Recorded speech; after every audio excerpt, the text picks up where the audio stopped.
person who's going to be like, hey, let me call this out. Either blind racism in terms overt racism in terms of ways that we can be better, in terms of ways that we can actually be more uplifting to the community that you may not even realize that you're serving. Before I let you go, talk to me about the urgency, in your opinion, for people to vote, our people to get out and vote this coming election. Yeah, I mean, guys, guys, guys, if you think you're tired now, I'm telling you right now, we cannot take this sitting down. We can't take this jokingly. I understand that it may be hard to figure out who to vote for, but at the end of the day, we got to vote for our families. We got to vote for our legacies. We got to vote for continued progress. We have to vote for upward mobility. We have to vote for equality in a way that is long lasting. And if we succeeded before, we can do it again. You talk about the whole. This is the time. This is not the time to give up. This is not the time to pretend a way that we haven't made progress. We have. There's still much more to be done. And you know what? We might have to get to a point where we pass the baton to our children and our children's children, but we still have work to do now for that generation. Von Orgy, you are everything. You are Molly, but you are not Molly. But I love you so much as Molly on HBO's Insecure. You are an amazing podcaster, Jesus and Joloff. Shout out to Lovey. And then we also have movies. Like you, the world, you're a model, a cover model. Also, wait, don't let me forget your hugely successful stand-up comedy special on HBO. Girl, you're doing it all. And I am so grateful. You are truly the dream, not just the American dream. You're the black girl, brown girl, do it all dream, the immigrant dream, everything. You're a beautiful, beautiful, nothing but the best and excellence personified. Thank you so much, my friend. I love you so much, Mama. Mwah.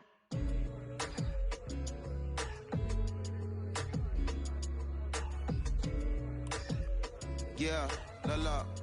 So Atlanta has been one of the hotbeds in terms of political unrest and social injustice. We've seen so much happen in that city, and we've also seen so much come from that city, including one of our very own founding fathers of the civil rights movement, and that's Martin Luther King Jr. But right now, we want to welcome in someone who has used his platform to talk about voting, to talk about racial injustice, and how he's trying to help. Atlanta's very own Russ joins us now on We the People.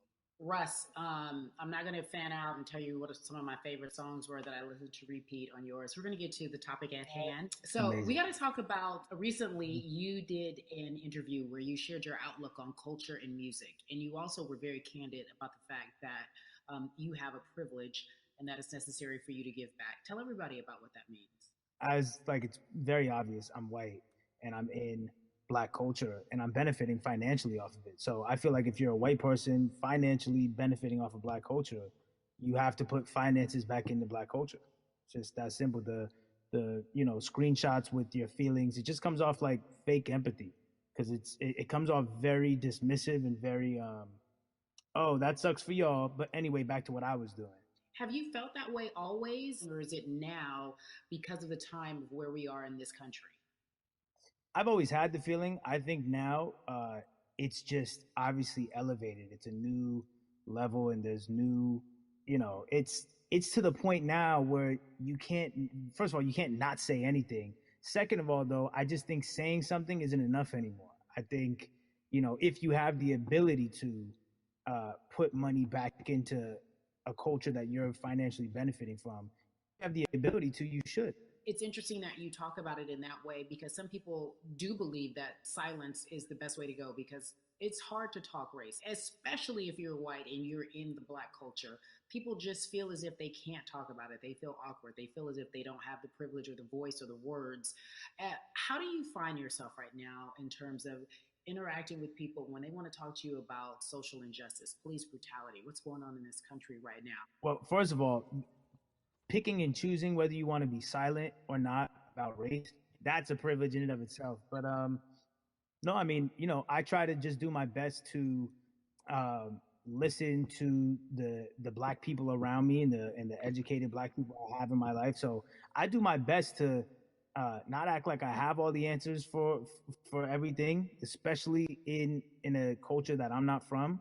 But that's why when we decided to raise the money um, for Black Lives Matter organizations, when we raised 500,000, we got on the phone with some of the women who started Black Lives Matter. I got on the phone with Tamika Mallory. I was on the phone with Karen Civil and talking with my friends to make sure the money went to like the correct places, and people who really need it.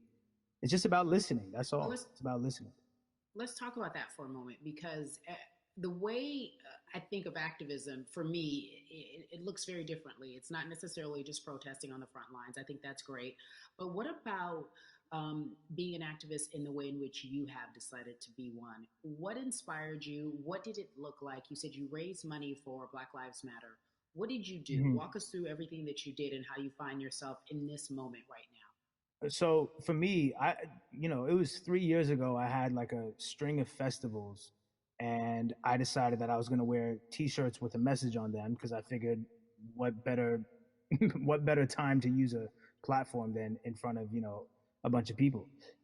So one of the T-shirts I wore was, "If you want to change the system, speak up. White silence is pro racism." The whole thing, and it didn't really it kind of got swept under the rug back then, but when all this stuff started happening again, and it's been happening, the police brutality against innocent Black people, I was like, man, I'm not the biggest artist in the world, and I certainly don't have the most white fans in the world, but I got a good amount of people that I can definitely mobilize and turn into some money.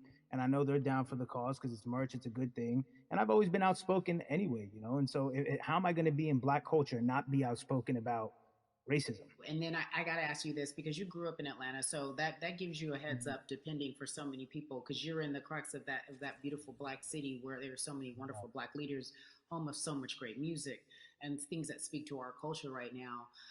And we are really, really getting our word out, especially with this platform today, and saying Mm-hmm. that we must use our voice to vote. Talk to me about what the importance of voting for you in this upcoming election.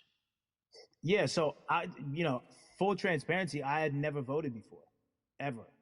Um, and because I was one of those people who was like, my vote doesn't matter, and I don't know, maybe it's because I was younger, maybe it's because I really thought that, or I don't know, but I just think that it's got to, now this is a bit of a privilege to say it's got to a breaking point for me because obviously it's been past the breaking point for Black people, but I think that as a whole, the young people need to get out and vote because we're the ones that never show up. You know what I mean? We never show up to vote, but we're the future. So it's like, look, we got to go out there and vote, and then whatever happens, happens. But at least we did our part. You got to do your part. You're very candid in saying that you just decided to vote. And I think there's a beautiful irony in the fact that you have your fans saying, because of you, I'm voting. Right. And there's something beautiful about that. But I want to know why now for you? Why in this moment is it important for you to vote? And what hit your spirit to say, yes, this is the time to do it? Honestly, because I think that George Floyd really woke up a lot of people who, including myself, who I was vocal and outspoken about racism. I put it in my lyrics. I put it on T-shirts. I would talk about it in interviews. I was vocal about it. But that video in that moment, I think me along with a lot of other people just kind of was like, all right, like words are simply not enough anymore. We gotta do something, whether it's raising money, whether it's voting or all the above. Like we got to do something, and I'm ashamed that it took that for me to be like, I need to raise money and I need to vote.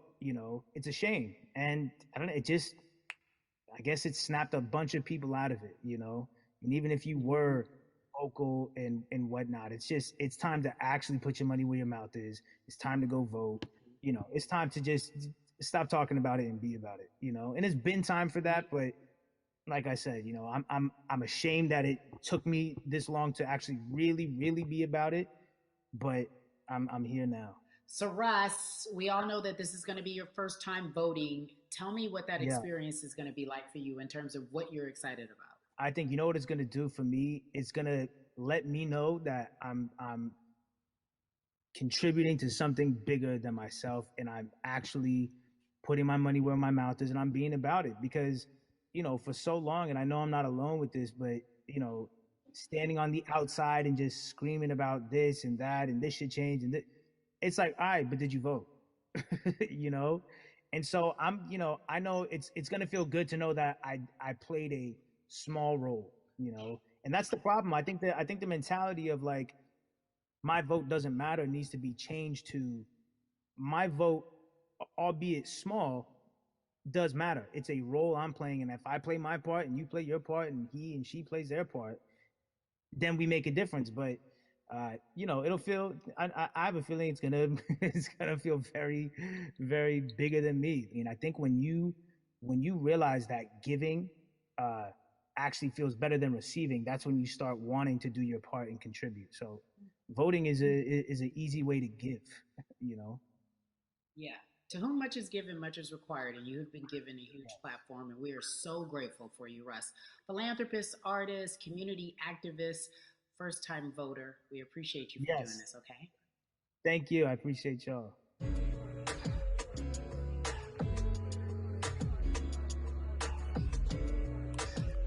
Yeah, la la.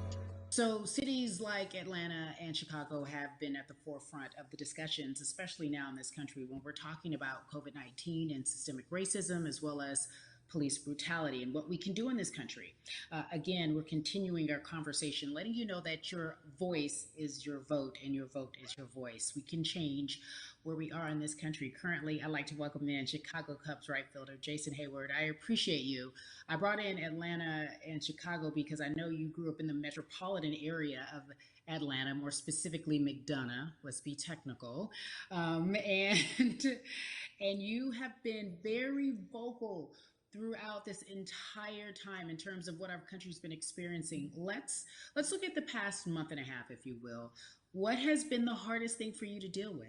The hardest thing for me to deal with, Carrie, this last month has just been going from the virus shutting everything down to us being called to action. We've had multiple police brutality situations. We've had people protesting, wanting to get the message out. But I really realized that I need to be a part of the positive message and make sure that doesn't get lost in all the chaos going on for people to actually hear from a reasonable, respectable person who cares about everyone involved. A reasonable, respectable, which leads us to More Than a Vote. It is a beautiful collective of Black athletes and artists. You are a part of that. Talk to me about why that's important for you right now, and this be a part of that collective. To me personally, it's important to be a part of that because I've somewhat used baseball and my craft as an excuse to not get more involved in voting. But I can't any longer use baseball and work as an excuse not to get educated and not also to show people like at any moment in time, any walk of life, we can make a difference. So tell me in your words, what does activism look like for you?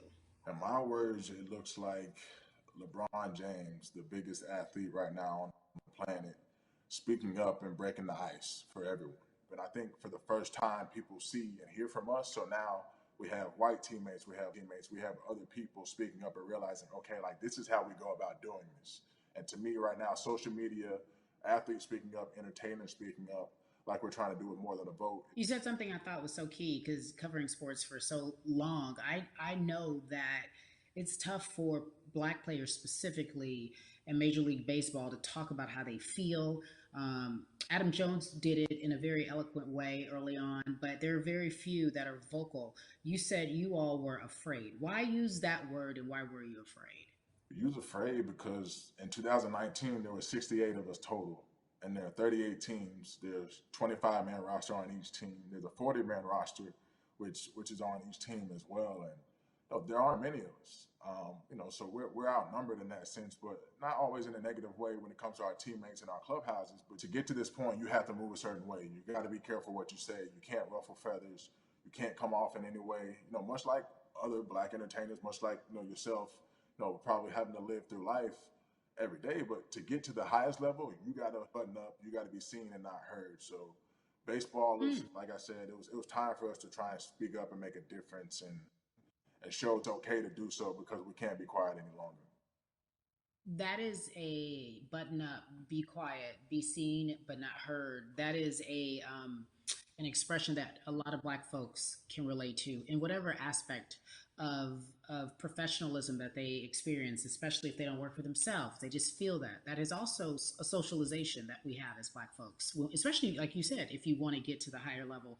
And for so long, I felt it bubbling right underneath the surface that so many of us who were in whatever positions we were, who had platforms, were tired of pretending and looking the other way and spending so much time making others comfortable while we were uncomfortable.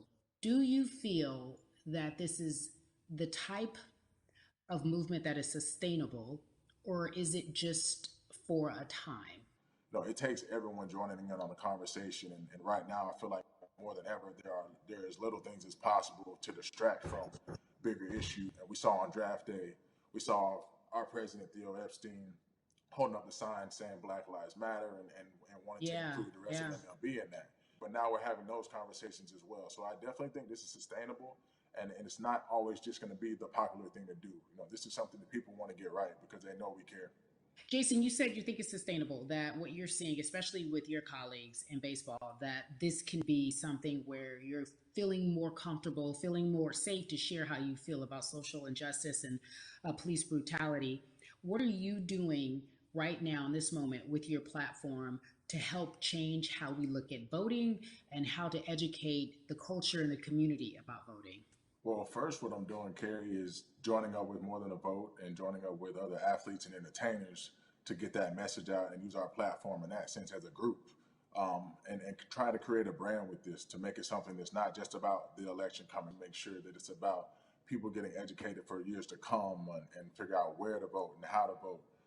We've got people in different areas that cover different demographics and influence different areas of people. And as a baseball player, as a Black baseball player, I feel like now, like we talked about, is finding the time to show people that you can use your voice in this profession. You don't have to be afraid.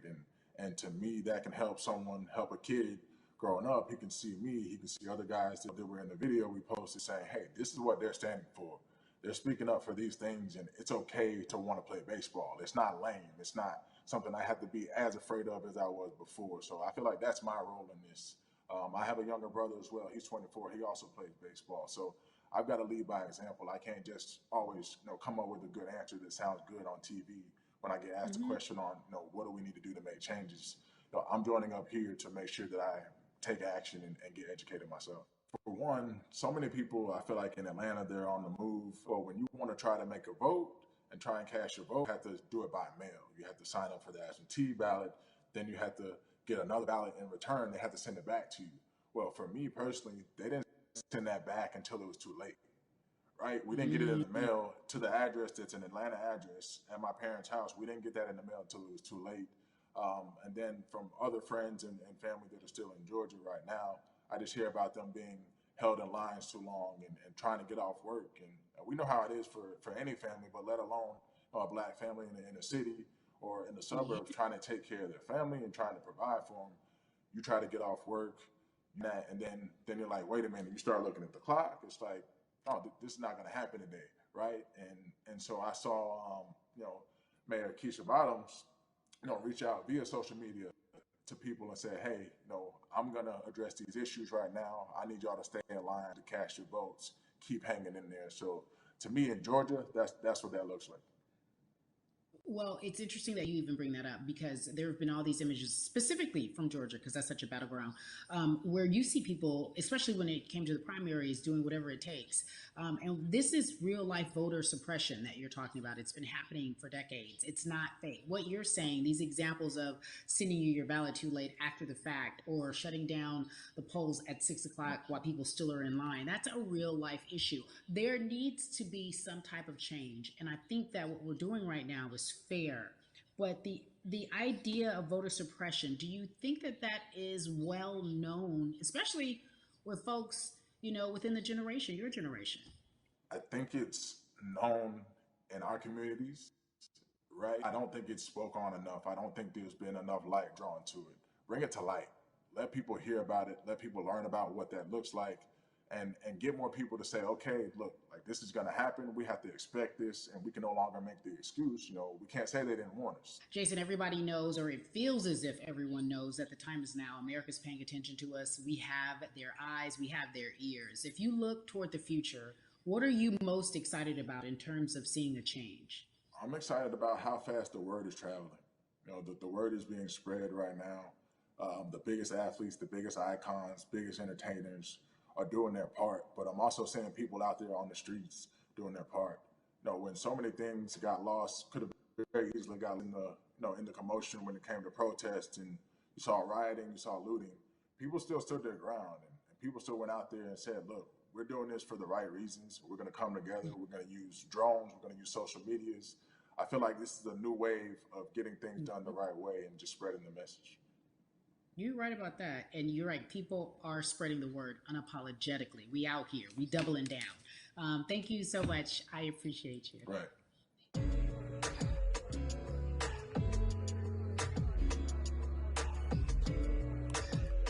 Yeah, la la. Hey, everybody. I am so excited to welcome a friend, a brother, family member, if you will, former colleague, NBA great, sports analyst, philanthropist. He does it all. And he's here to give us his time and his platform to talk about something that is so important, and that is voting. Everybody, welcome Jalen Rose to We the People. Talk to me about how important it is for the people who know you and love you and look up to you. Why is it so important that you use your platform to talk about voting? Initially, we have to get past the stigma of the mental systemic racism that comes with the presidential race, governors, mayors, senators, judges. We've been conditioned to believe that our vote does not matter. So usually when we looked up at all of those races and people that were running, not only did they not look like us, we didn't believe they were there to represent our best interests. So they're mobilized until Barack Obama, and we felt a sense of hope that finally our country is going to do something that we felt would never happen in our lifetime. And I remember being at the inauguration in 2008. I made sure I was there. And we voted. In 2016, we didn't vote, Carrie. We didn't vote. And so many people try to make this political. This is not political. Me telling somebody to vote is like telling somebody to pay taxes. So that's one, getting over the stigma of nobody is going to represent our best interest. And then number two, the reality is that the person that gets the most votes doesn't necessarily win the presidency. That's uncomfortable right there, because that's actually what took place in 2016. The Electoral College chose the president.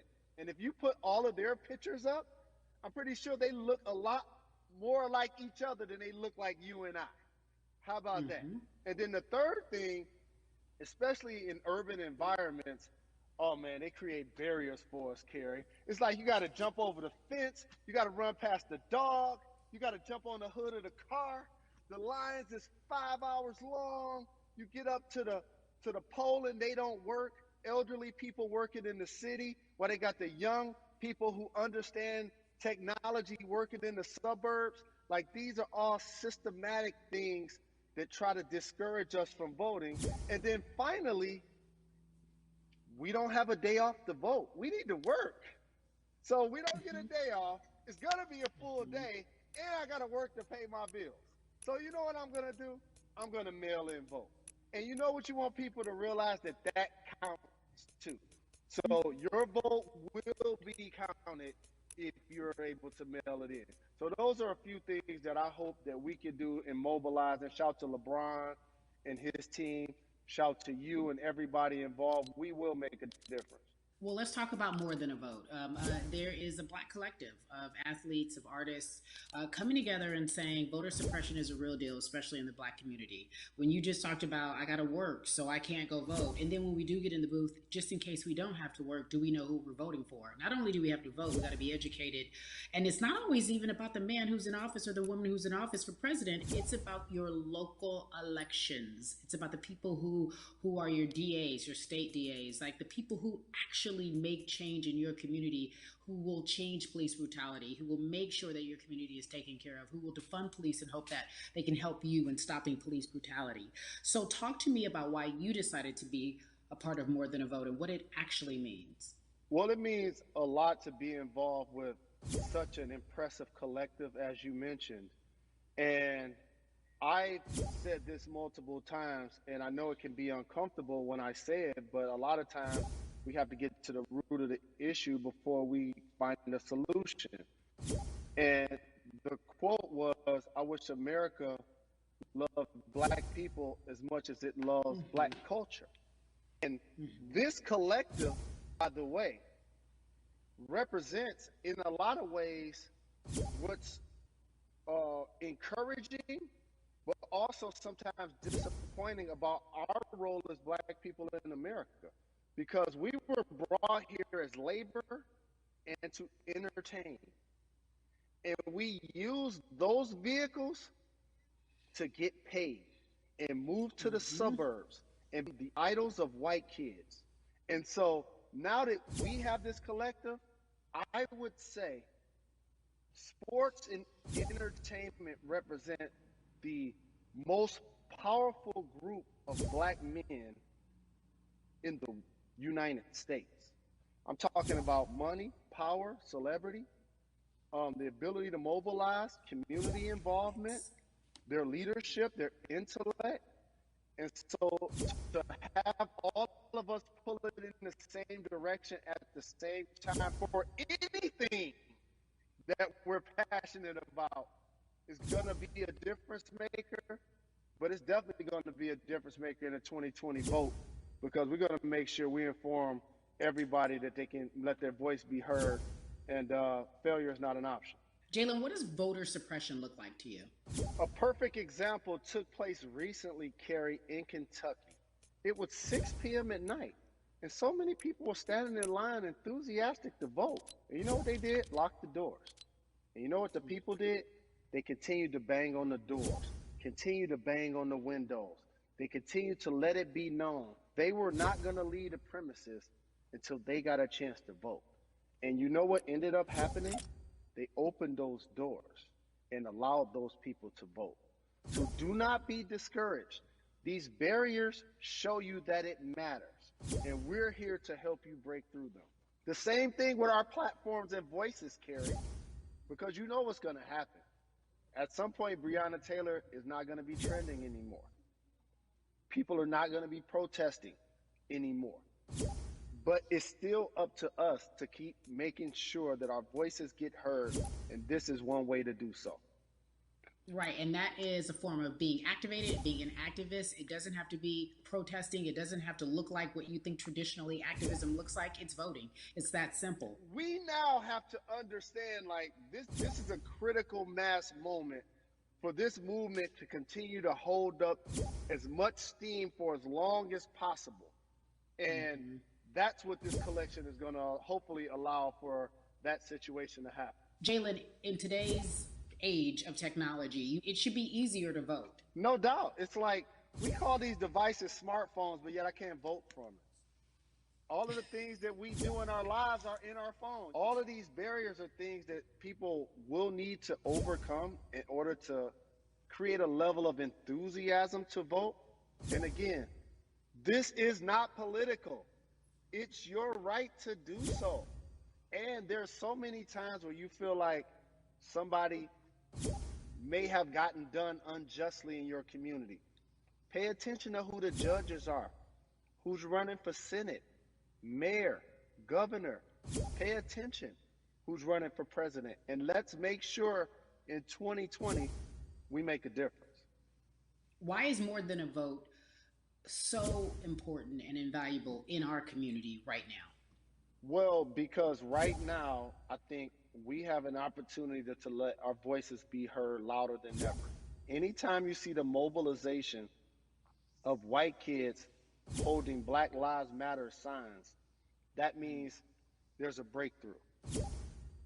Now, what happens with that breakthrough is the next step. You're going to look down in your email, Carrie. You're going to see all of these companies telling you how they're going to work on their diversity, how they're looking themselves in the mirror. They need to make change, just like in sports, right? You look on the field, on the court, all those black players. The further you get up, it's like altitude or a ladder. It gets thinner and thinner. And so a lot of people talk about the system being broken. I hate to remind people that it's not broken, it was built this way. And one of our ways to help change the system is to vote. So that's why more than a vote is so very important. So we can make sure everybody participates and gives themselves an opportunity to let their voice be heard. I think it's interesting because you talked about black men being very powerful in the U.S. if they're athletes and entertainers, because for so long those have been the only avenues traditionally to create wealth. The NBA season comes back. What are your feelings on the season coming back in the midst of everything that is happening? I think you'll see players challenging the establishment more. You're going to see them saying, okay, if you have all of these marketing and promotional deals, how many of them are with minorities? How many people are you employing in NBA? What about certain teams? Who do you have as a minority owner? Or what about the candidates that you have for positions of power? NBA players have proven as blacks that they are now movers and shakers in the game. They're now the dog, not the tail. So if they decide not to play, some of the biggest social changes and conversations have taken place in sports that weren't during the game. Colin Kaepernick was before the game. The Ali Summit was a press conference. So they could mobilize if they chose to. But when and if you do play, challenge the league. Black Lives Matter on the jerseys. Continue to make sure that every time people are watching the game, they're also seeing the movement happen. Jalen, I appreciate you because you are always entertaining and informative at once. I really, truly am looking forward to the NBA season. Thank you for working with More Than a Vote because your voice, your platform, all of it is needed, my friend. Be safe, okay? Yes, ma'am. I love and appreciate you. One call away always. Thank you. Love you, brother. Love you too. Every conversation that we had today, I hope was helpful for you. I am so grateful to everyone who came on with me to talk about what's going on in our culture and how we need to change. Huge shout out to Jalen Rose, Bun B, Jason Hayward, Yvonne Orgy, and Russ. Their words were inspiring, but also important and invaluable. I hope your phone is full with all the information that we've been able to place in front of you. Again, you need to check out these resources because they are so important because we want you to vote. That is your voice. It is important. We, the people, want you to vote. So go to morethanavote.org, fairfight.com, and whenweallvote.org. Again, thank you so much for joining us and paying attention because this message, again, is invaluable. I'm Carrie Champion for We the People.